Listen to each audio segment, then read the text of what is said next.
الله ربي نبي محمد الله ربي نبي محمد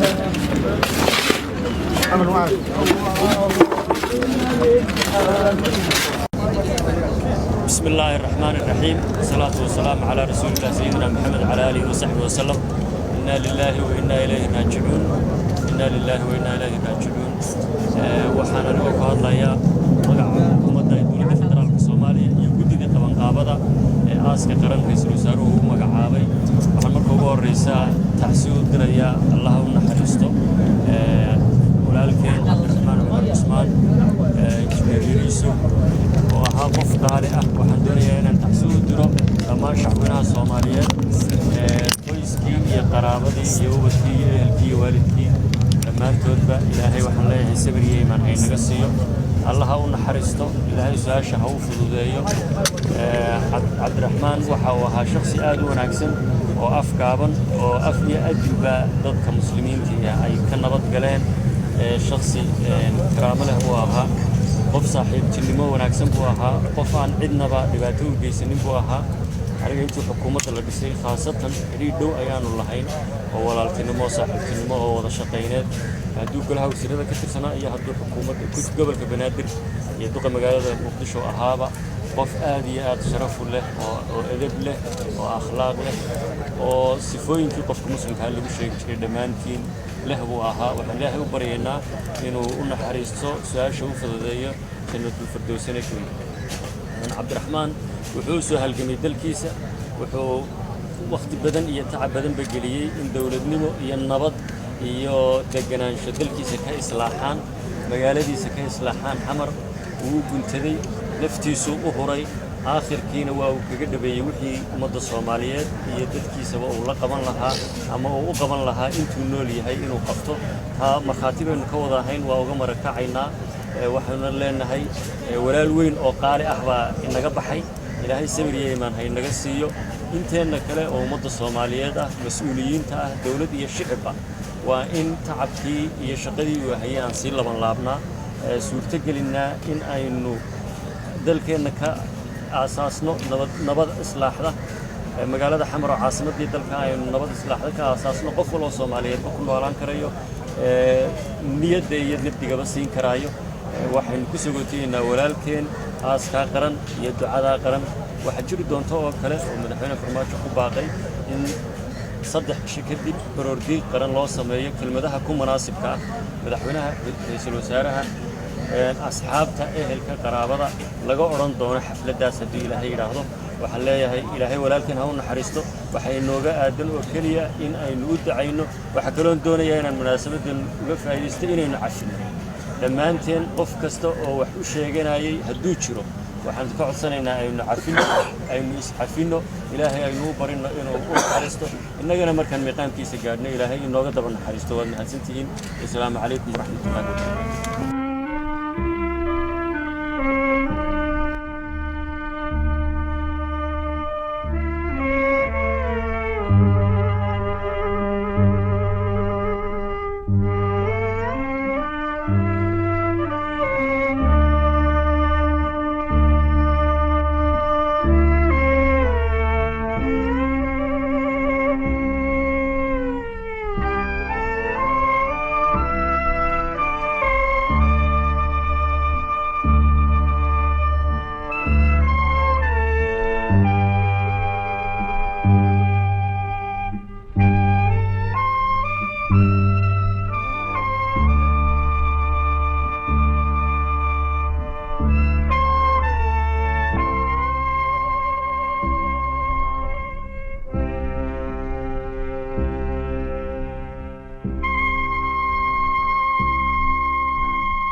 الله ربي نبي محمد الله ربي نبي محمد